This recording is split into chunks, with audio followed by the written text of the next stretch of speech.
Mr. YouTube 59 here. Hope everybody's having a good day.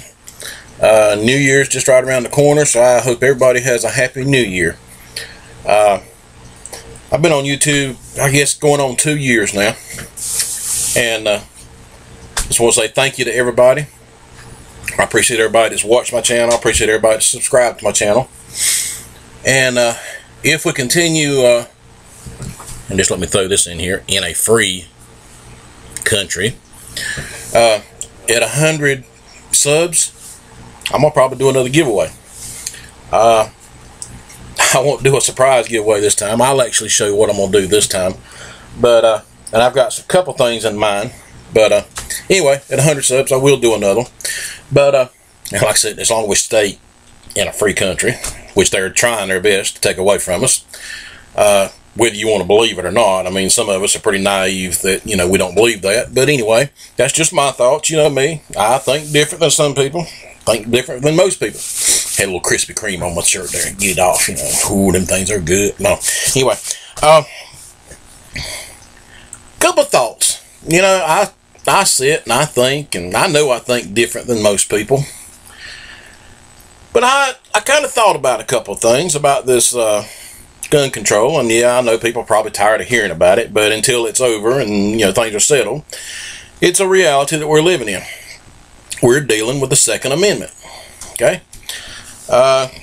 Read on here night before last, where, or maybe it was, yeah, it was a video thing. It was a video, excuse me. I watch so much and try to read so much lately, I can't remember, but it was a video where this guy said, Second Amendment was wrote back in 1700s. Does that mean we still have to live by the way people felt and thought in the 1700s? Well, my comment back to him was, on this issue, maybe they were a lot smarter than some of these dummies and jackbutts running around here today.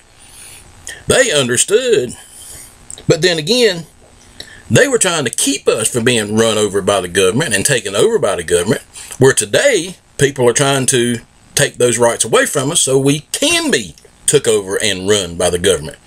So, there's your difference. Free or communism? Well, in the 1700s, they was working for freedom. And I really feel strongly today that people are working toward the communism. Well, I feel like, and this is just me talking, and I'd like for you to comment, because you know, sometimes my thoughts are different than anybody else's. So I'd like for you to comment, or give me a thumbs up. Let me know you agree with me or don't agree with me. Gun control.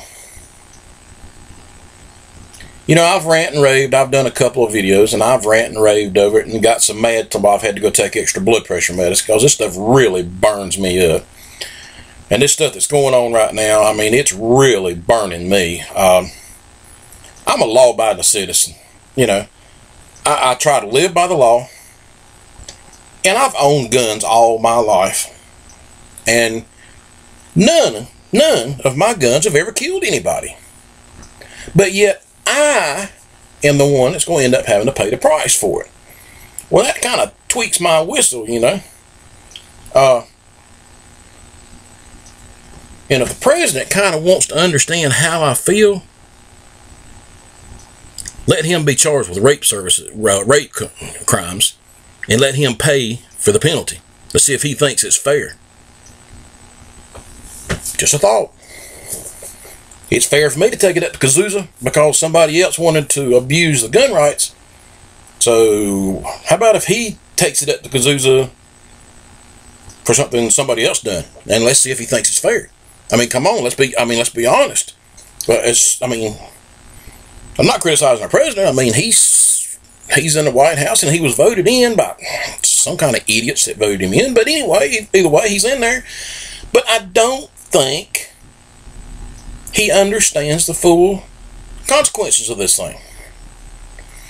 Now, he says, oh, we're just going to cut out the high-capacity mags and maybe some of the, or all, the cosmetic stuff. Well, first of all, the high-capacity mags has got nothing to do with killing somebody. The cosmetics has absolutely nothing to do with the function of the tool. But now let's think about it. Our economy is struggling right now. And if you don't believe it, look at the deficit. I mean, even the president has to look at the deficit and say, you know, something's wrong here. It needs to change. But the country is already suffering. People out of work. Prices are so high you can't afford to buy nothing. I mean, we just come from the grocery store, and my God, folks, in the last 2 weeks, I don't know where you live, in the last 2 weeks, groceries have went up to where we can't even hardly afford to eat no more. But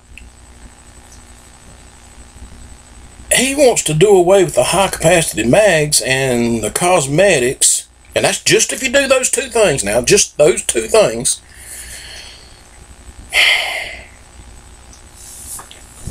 Do you reckon he's thought about how many thousands and thousands and thousands of jobs or people he's going to put out of jobs? No more cosmetics. Well, they put a lot of people out of business right there. All right, more food stamps. That's more taxes we got to pay. No more magazines, high-capacity magazines. Well, that's what they sell. You don't ever hear anybody, hey, my God, if anybody calls in and asks for a low-capacity mag to buy, it's because they've got a low-capacity gun that does not supply the high-capacity. So now your high-capacity magazine sellers, they're out of a job. Come on, folks. We got to pay out some more taxes. Because now we got more people out of work. Got to pay unemployment and welfare too. Food stamps. My God, we're struggling now. How much more do you want us poor folks to put out?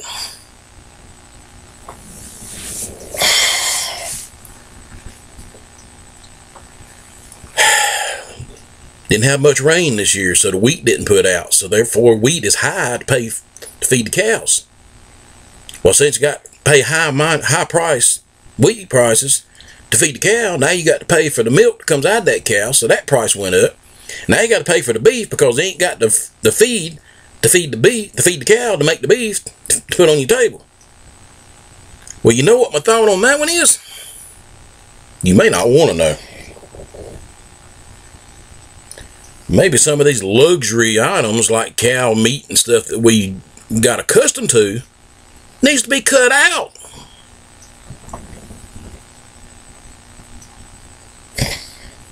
I'm just saying. Do we have to have T-bone steaks every week? Do we have to have prime rib every week? Well, I don't get it about, if I'm lucky, I get it twice a year. But anyway, I'm saying you got people out there that eat T-bone steaks, prime rib, and all kind of stuff like that every single week. Hell, I know. Excuse me. Sorry, folks. Listen to this rated R. I'm rated PG. I know people that go out and eat a steak dinner at least 3 times a week. So if we cut some of that out, we wouldn't need as much beef. If you don't need as much beef, they don't have to raise as much. And if they don't have to raise as much, there's more grain for the ones that got. But I'm just old country folk, you know. I think, you know, things I think are stupid. So, I don't know. We'll see. All right. Killing. We got to do away with the high-capacity mags. And now let's throw the ARs in there. And anything that carries a high-capacity mag, we got to do away with them. Because they kill.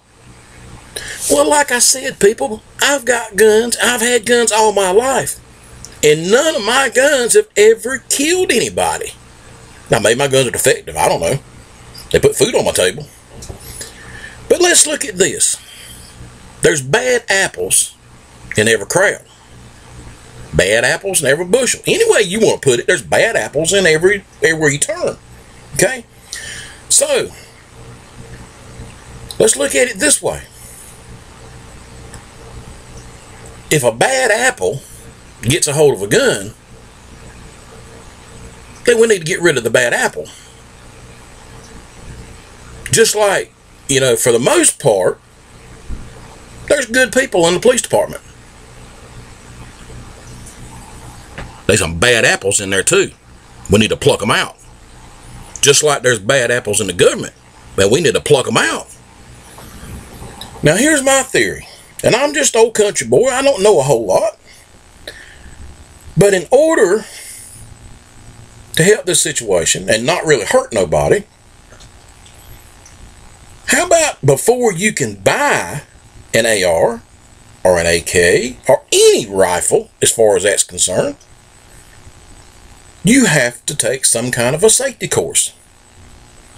Now, in this safety course, you not only take a safety course, operations course, but you also have a mental test. Okay? Now, that would determine who can rightfully own the weapon and who can't. Not mention it actually gives them a little bit of training before we let them achieve or obtain the rifle. I mean, even for a handgun, you've got to apply for a permit before you can even buy it. So what's the difference with the firearm, with the rifles? I personally, I should be grandfathered in, but if I need to take the test, make sure that I'm okay to keep my rifles, then that's, I'm okay with that. As long as they don't come up with some outrageous, my God, I got an IQ of about 90. You come in here and say, if you got anything under 100, you're going to have your... Well, no, yeah, you're going to take them all that way because that's stupidity. But come on, people. Own guns all my life. None of mine have ever killed anybody. Now, pluck the bad apples. If that gun kills somebody, take the gun out, plus the person who was using it. But because my gun is sitting here on the shelf, and it ain't never killed nobody, and I ain't never used it to threaten nobody, don't take my rifle. That's one of the good apples. Alright? Now, like I said, in the police department, there's bad apples in the police department. I know, people. Done experienced a couple of them. Done heard of a bunch of them. But if there's a bad apple in the police department, pluck him out. I mean, come on. Now, I could go as far as say any gun, period, handgun or long gun, that has ever killed anybody, take it out of service, crush it and destroy it, our whole military would be out of business. I mean, really, if that's the way it was said, the military would be out of business. Most of the policemen, their guns would be out of business because they've at least pulled it on people. So that would be a threat, whether they killed anybody with it or not. But if you're going to do one, do it all. I mean, that's not be picky and say, okay, these are okay, you're out. These. No, you don't do that. You do it across the board. Now, if you're going to do that, now you also got to say, okay, now which is the biggest threat in a knife? I mean, if it's a threat and it'll kill people, we need to get rid of it. No, people, they're calling bayonets, but I'm not talking about bayonets. I've never, ever heard of a run-by bayonet. Or drive-by bayoneting, whatever you want to call it. Or stabbing, or nothing with a bayonet. But they want to ban it. They're saying that it's illegal, it's a threat. If your gun's got a bayonet lug on it, it's illegal. Come on, people, how stupid. Just because it's got the lug on it don't mean a bayonet hooks to it. Do your research. Even not tripods, but bipods bolt to the leg, bolt to the bayonet lug.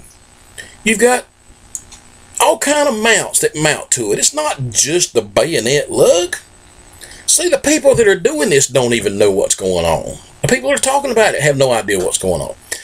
But if we're going to be realistic, like I said, let's do it the right way. Let's not go in and confiscate everybody's gun because it might kill somebody. No, because every knife that's ever been created might kill somebody. Okay? Every rock that God created might kill somebody. Let's get real, people. And I'm just venting here. I'm just venting. But, and I appreciate if you watch because I want to know if people feel the way I do or if I'm all by myself in this thing. Let's do it the right way.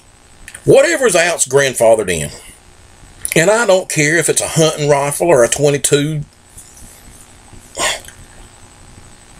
what do you call them? Planking gun.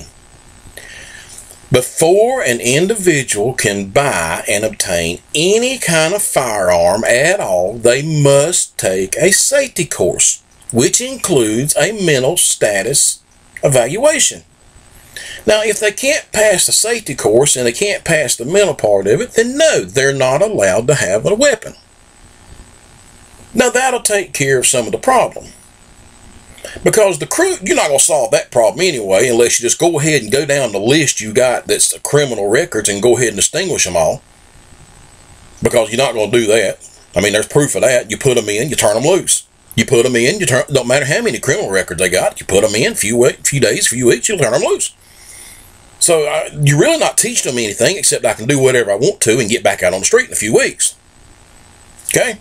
Well, to me, that's wrong because I'm tired of paying taxes to feed them and clothe them while they're in the penitentiary or prison or jail or bunk, whatever you want to call it. I'm tired of paying for their meals while they're in there so you can turn them loose.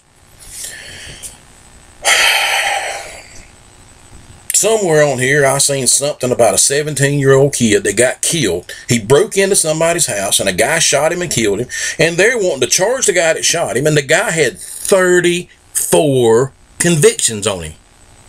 He just got out of prison. 34 convictions. They turn him loose. He breaks into a guy's house. He shoots him and kills him, and they want to lock him up. Clean. No convictions, no records, no nothing. But the guy with the 34, now he's got rights. Shouldn't have shot him. You're supposed to let him break into your house. That's the way they're putting it. Word it any way they want to, but that's the way they're putting it. I mean, I can tell you cat poop smells good. But are you supposed to believe me? No. See, the problem is these people that are trying to make these laws, they're not looking at facts. Oh, we got a few numbers on paper. We're just going with it. Yeah, you're taking the few numbers that you want to get your point across. Now, I know how politics works. You lie to where it looks in your favor. And if you say you don't, then you're lying there. You're not going to go out here and make facts that are going to make you look bad and hope to get voted in. You're not going to do that. I mean, that's all common sense. If you're going to be a politician, you've got to tell lies in order to get voted in. And now you got to tell lies to make things look like you want them to look so you can get the bills passed. Now, if you can prove me wrong, God knows I wish you would contact me and show it to me. Show me where you're being 100% honest. That's all I'm asking. But, like I said, if this thing is legitimate, and it affects the entire United States, then before any bill can be put before Senate to pass, or before the president, or whoever it's got to go to, I think it ought to be a vote. And no, I don't mean one vote out of this state and one vote. No, you do a worldwide or a states-wide vote, just like you're voting for president. Let the electoral votes decide whether we want this bill or not. We are the people, or at least we're supposed to be. Let us decide if we want that bill or not. Because the research that I'm doing on here, and I guarantee you there ain't nobody in politics doing this research. And if they are, I'd like to know that too. Other than what they're sitting there, what somebody else is giving them. So they're taking somebody else's lies and what's been tampered with and messed with, put in front of them, and that's what they're going by, and they're going to stretch it a little bit more to make their point. No. 100% take it from the citizens of the United States that this is actually going to affect. Now, I had somebody tell me a while back, now if somebody shot your son, you'd want to get rid of guns too. No, I wouldn't. I'll beat the crap out of the guy to use that gun, but the gun had no part in it. It was just a tool. Hey, they could have took a baseball bat and killed him with it. So no. I wouldn't want guns done away with if one of my kids got shot. I mean, I'll be honest, I would hate it. It would tear my heart apart. But the gun didn't do it by itself. Or wouldn't have. It would be the person with the tool. That's the one I want to get my hands on. But anyway, I've done been rapping almost 20 minutes, and I know people get tired. But I want to know, is there anybody out there that kind of feels and sees things the way I do? I mean, I'm about that close. to getting up a group and marching to Washington myself to protest. I mean, I'm there. I'm almost there. I mean, this is really making me mad. Guns in my life is one of the most important things that I have. I love my firearms. I'll come out here in the shop and well, last night, I spent 6 hours out here in this shop last night working on a revolver. I've had it for a long time. But the finish was getting messed up on it. I didn't like it the way it was. So I spent, well, right here, some of the stuff I work with. Polishing wheel. Yeah. There's a wire brush. I just tore it all to pieces working on it. So yeah, it's just falling apart. There's the new wire brush that I used. That's the polishing tool. Little sander. Steel wool. I mean, I sit out here and I cleaned it all the way down to its aluminum and polished it. And I didn't bring it with me. I should have. I'll show it to you. But I spent 6 hours out here working just because I love working on firearms. I love messing with them. They're a part of my life. I grew up with firearms. In fact, I sat this morning and I thought, what is the very, very first memory I have in life? I mean, you don't remember things when you're a little kid, 6 months old, a year old. You don't remember things then. And if you really think back and be honest, you have kind of like little flash points in the very beginnings of your life. You don't have whole days. You have like little flash minutes, like moments. Well, I thought back, what was my very first memory? My very first memory is standing in my living room, or our living room, my dad's living room, or wherever you want to put it, and him handing me a little .22 rifle. Now, I couldn't have been more than about 4 years old, 4.5, maybe 5, maybe. But I remember him handing me that rifle and saying, we're going to the woods. We're going to see if we can shoot a squirrel. And you know, I don't remember anything before that point. I really can't remember anything prior to that point. But I do remember that when he handed it to me, I knew what it was. I was excited. I knew how the gun operated. And I knew what going to the woods to kill a squirrel meant. Prior to that, I don't remember anything prior to that. But that is my very first memory. And I remember us going out the front door, me carrying that rifle. He had it on my shoulder, carrying it, just like he always taught me. When you're walking with a firearm, it's propped on your arm, or it's pointed straight to the ground. Okay? All right, and that's what I done. I remember marching down them steps with it. I had to hold on to the handrail and go down the little steps. It wasn't like 3 steps, but hold on to the handrail, going down. Had that rifle propped on my arm. And I remember going to the woods, walking into the woods. And I remember seeing a squirrel, and I remember taking a shot at it. Because when we seen it, I remember Daddy saying, there's one, son. Take a shot. I don't think I hit it, but I remember taking the shot. And see, I don't remember anything past that point. Okay? But my very first memory was my dad taking me to the woods with a rifle. Now, that rifle never killed nobody.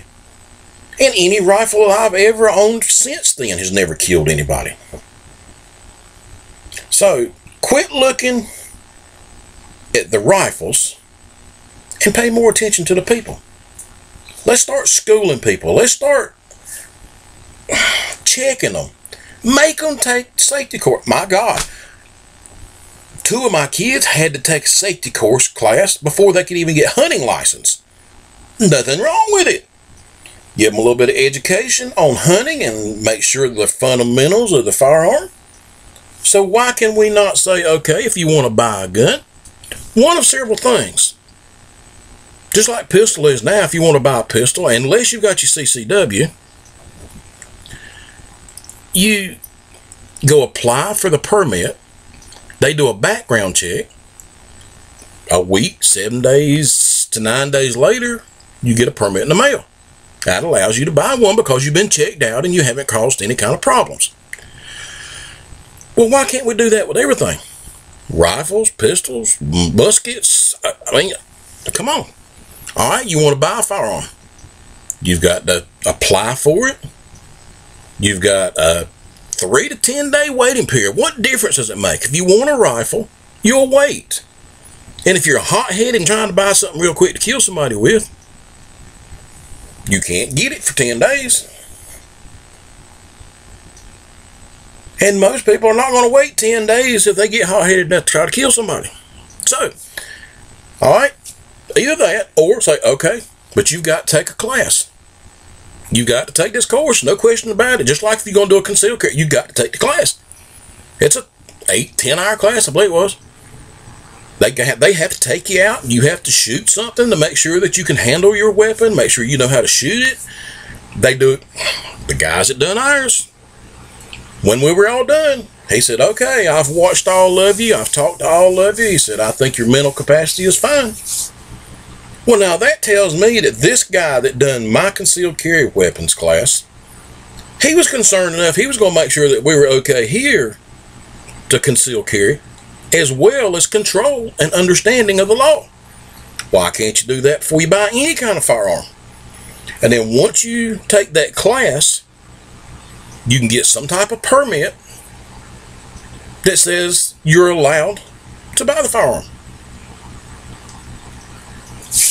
And I don't know. I haven't done a check and I haven't done any statistics in 26 minutes. I'm going to get off here. People like at the Sandy Hook incident and some of these others, I can't think of them right off head, wonder if their firearms was actually registered to them. It's just a wonder. I don't know. I hadn't checked. I know the one at Sandy Hook, he stole what he had from his mom. He actually killed his mom and stole them from her. So, that, you know, they weren't registered to him to start with. But anyway, it's just curious. Wonder how many incidences of murder, armed robbery, break-ins with firearms. I wonder how many of those are really registered to those people. And you think making all these restrictions, taking guns away, is going to take it out of their hands? Ain't going to happen, folks. It just ain't going to happen. It's going to take it out of our hands so we can't defend ourselves from the bad guys. Mr. YouTube 59, my thoughts. Do you agree with my thoughts? Or am I just an oddball? Please, leave me a comment. What do you think? Thumbs up, thumbs down. Just let me know something. Thank you.